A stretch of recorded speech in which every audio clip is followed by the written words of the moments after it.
follow our own way and try to follow him, try to follow, and we're left by ourselves. If God is my father, before I keep going, is there a spark when I say God is your father? Do you feel something in your bloodline that says, that lets you know that God is your literal father? And that you are in the family, not in the Christian family. Well, we're family, and everybody has their own spiritual leader or pastor or this. But no, do you actually feel that God is your father? All of you who have fathers, do you feel that connective? That's my daddy. So when you say God, do you feel that same connectivity in your bloodline that says, that's my father? And you know what it's like when you're in a family. There's a lot of things discussed. And how our parents used to say, now you don't tell the family business. Whatever goes on in here stays in here. It's the same way in the divine family. Do you hear secrets in the house? How many of you share the language of your family? Which means when you're in the house, you hear languages and you hear issues and you hear thoughts and you hear secrets. And you know which one to share and which words not to share, because you feel a oneness in family. A lot of us are missing the oneness of family, so we miss the oneness of understanding and understanding when we talk about following and becoming, because a lot of us have a lot of religious attributes and we don't have a spiritual experience that allows us to feel that we're the family of God, which means God gave birth to me, and the same nature he is, I am. God isn't a Christian or Pentecostal, a Church of God in Christ, a Baptist, or Catholic. God doesn't share in any religious affiliation. He's an is. It's an ism. It's is. It's a oneness. It's a thing. You see what I'm saying? And so when you say God, do you feel like you just spoke to your father? See, sometimes we feel that our religion and salvation is being spoken to, but we don't feel that our kindred or kinsmanship is being spoken to. And a lot of times the revelation is understood according to what's being spoken to. If you know that you are a divine being, when you hear a truth, you hear it as my father spoke this to me, instead of my father spoke this, or instead of God spoke this to the Christian church so we could all live better, so we could go to heaven. And you're not thinking that way. Do you actually feel God is my father? Do you feel that God is your father? When you hear, do you feel a spark that says he's my father? Jesus is my brother. You feel a oneness. You don't feel that you're alone trying to process it and be right. Because sometimes we look at the words of God as though we're imperfect people trying to be good, and we'll never be good. And so we still look at it as it like that, instead of knowing, oh, I'm already good. God is my father. How many understand what I'm saying? So it depends on how you follow. When you know God is your father, you follow differently than God being some central figure in the Bible trying to get you to do right. When you know you're following your dad, you pay attention to your father. How many of you are paying attention to your father? By a show of hands, you're paying attention. And if you're following perfect, how do we end up in the woods? If we're following perfectly, how do we end up lost when we're paying attention? So is there something outside in the earth that has caught us and distracted us? We're not really distracted. Maybe whatever we're looking at is what we wanted to look at, and maybe following is a distraction. See, because if you're following what you love, there's no such thing as a distraction. But if I'm looking at something else other than what I'm following, then the actual following was a distraction. The actual commitment was a distraction. And what I'm looking at is really what's in my heart. Maybe if you're following God and you say, I got distracted. Maybe the following was a distraction, and it took your heart away from what you really wanted to see. Maybe if we get lost while following, we begin to look at what we really wanted to see or what we really believed in, and the following was a weak distraction because we didn't see what we wanted to see. And as we follow God And after a while, we get distracted. The things that we really wanted to see came while we were following God. How many of you understand what I'm saying? You can be, quote unquote, following, and all of a sudden the thing that you wanted to see came alive, and you took your eyes off of God. Well, if you take your eyes off of God, per se, maybe your heart really wasn't in God in the first place.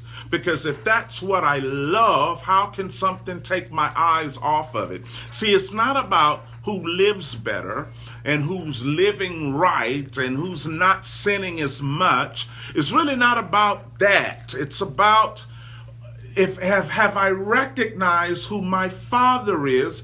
And when I recognize it, what does it do to me? Do I feel like an adopted boy or an adopted woman that then hit the lotto?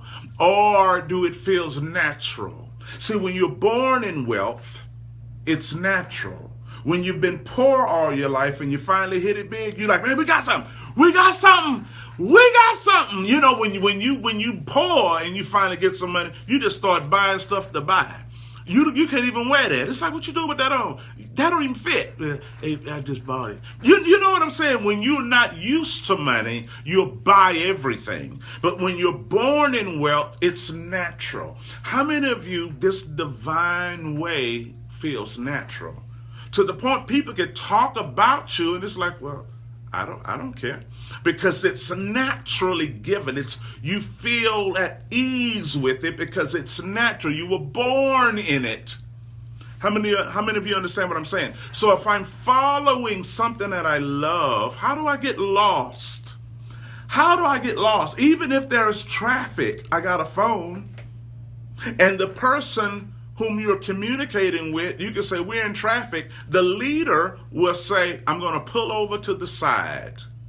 I'm going to pull over on the shoulder. How do you get lost when you're communicating with God?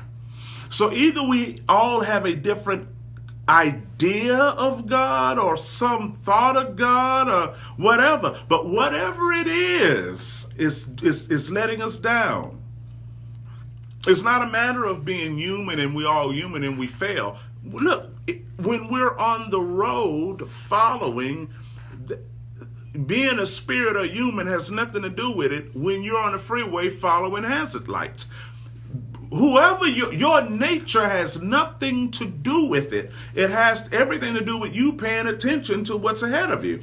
So following God has nothing to do with a sin nature, spirit nature. You know, I wasn't born this way. It has nothing to do with how you're born. It has everything to do with what you're paying attention to and what you're grooving and vibing with in your heart.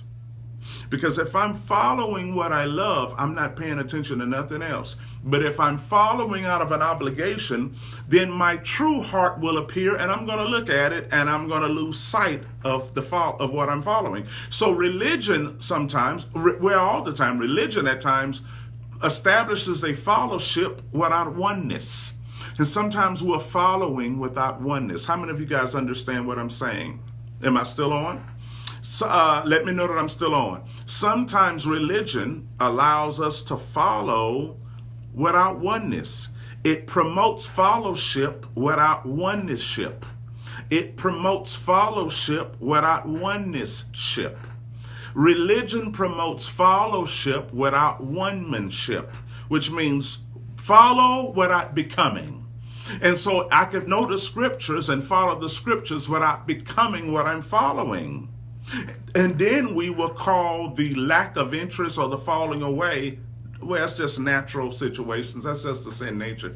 You got to keep on striving. No, not when I'm looking at what I love. See, we could follow jobs good, relationships good, and money good, go to the movie. We could do everything, but we fail at following our nature. Maybe that's not our heart. And we need to tell the truth of that to ourselves. A lot of us are failing with God because maybe that nature is not what's leading us. Like I said earlier, Oh, I'm on, fam. How you doing, Shirley? I'm on, family. Yeah, that's the thing. When you're led, it means the tour guide is leading you where you want it to go. You know, when it's time for vacation, you say, I'm finna go to Jamaica. I'm gonna go to Cabo. I'm gonna go to Brazil. I'm going to Rio. You name all these exotic places, and you say they got zip lining. That's what I wanted to say this morning. They got zip lining. They got shark swimming. We can swim with the sharks. And then they got nude beaches. You know, you start saying stuff. Be naked. I want to go naked. You just start saying stuff. And then when you get there, you tell the tour guide, where's the shark cage at? I've been reading about the shark cage. And they'll say, come on. So you're being led by your desire. You say, where's the zip line? It's a mile. I'm going to get on the zip line and I'm going to zip a mile over trees and lake. I've been wanting to do that. When they lead you to the exotic desire you have. But when someone's kidnapping you, there is resistance. And if God is our Father that we recognize, that's our daddy, he's not going to hurt us. Have you recognized that your Father won't hurt you? First of all, have you recognized that you and God are one, that's your Father? Not your spiritual symbol that makes you do good things for people you hate. You know, sometimes it's like we serve a mighty God that's going to force us to go over there and speak to the person we can't stand. So it's like we look at the Bible as a book of hard codes that make us go and do stuff we don't want to do. You understand what I'm saying? It's like, wow. So have we realized that God is our real Father? But why do we feel the resistance? Why do we feel he's taking us? You resist when he's taking you where you don't want to go. This is your Father now. And before I go, how many of you are flowing in the Father's business, which means the Father's language of the house? Which means we know the business. See, when you talk to my boys, they know the business of the house.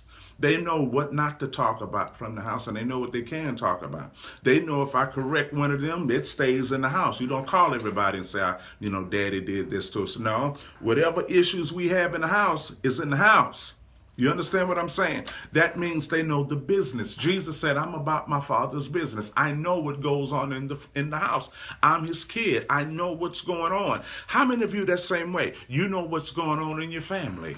You could call your mom or dad and say, what's going on? Well, how is this person doing? Are they still, fighting over there? Are they still beating up their girlfriend over there? You know how you do. You know everything that's going on. How many of you know what's going on in your family? How many of you know what's going on in this thing? See, that determines how we follow. It's not about following our denomination. It's about following our Father. And it's not just following Daddy. It's about following the energy of the house. How many of you, before I go, you recognize the energy of the house? You know the language of the house. This is what's going on. This is what we do.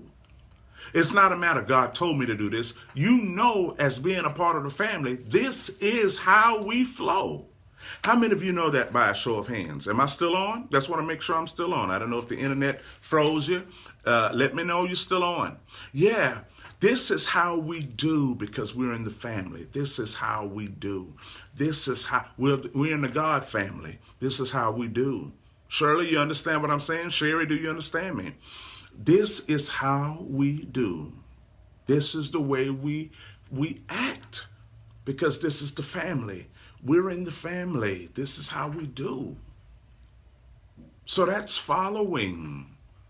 You're following your Father. So you pay attention. And then you got the phone. You say, okay, I'm behind you. How do you end up somewhere you didn't intend to be? Following perfectly. How do you end up lost? Following perfectly. How do you follow perfectly and end up lost? Somebody explain. You got the communication. Either you're driving too slow. Either you're paying attention to the signs. Either you had another conversation going on when you should be paying attention. What's going on that's greater than what you follow? Am I making sense, guys? Yeah. Are you following? Or are you being led? Or are you being taken? When you're led, you want to go. And so all of a sudden, the leader is a tour guide, which says, let me lead you to all of these incredible places in your heart. And there is no fear. You want to try it. You go on those vacations, you want to try it. You're not fighting the tour guide. You're saying, give me they're strapping you on the zip line. You're like, I can't wait. They got to calm you down because you don't think you're going